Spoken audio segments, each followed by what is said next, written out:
सांगमाने आज मु शनिदेव विषय कहबी जहा कथा कहले मनरे भय चली आसे। हाँ सांगमाने मु सुचित्रा आपण मानू स्वागत करुच्ची मोर आउ एक नुआ वीडियो को। वीडियो भल लगे लाइक एंड सब्सक्राइब करेंगे, नुआ थिले सब्सक्राइब करने भूलें। सांगमाने शनिदेव और शिवंकर कथा आज मु कहबी। थरे नारद मुनि नारायण नारायण कही शिवं पाखरे पहुँचिले। शिव शंकर को नारद मुनि कहले शनि महाराज आपण आड़ को आसुचंती, आपण ऊपर दृष्टि पकाइबा को आसुचंती। आपण मान तो जानी थिबे शनिकर दृष्टि बा शनि चलन केते कष्टकर।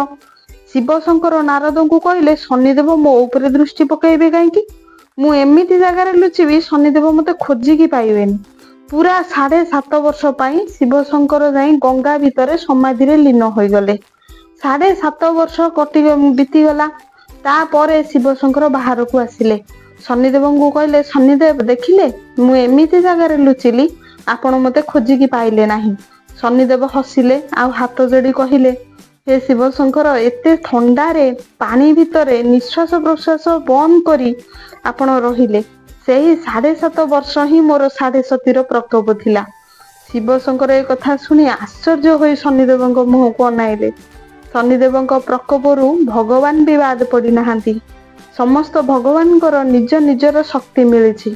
एथुरु आपण माने कौन जानिले निश्चिंत भाव में कमेंट करके जणाइबे। आउ नुआ थिले चैनल को सब्सक्राइब करने को भूलिबेनी। रहुची पुणी देखा आउ एक नुआ वीडियो रे। नमस्कार, जय जगन्नाथ।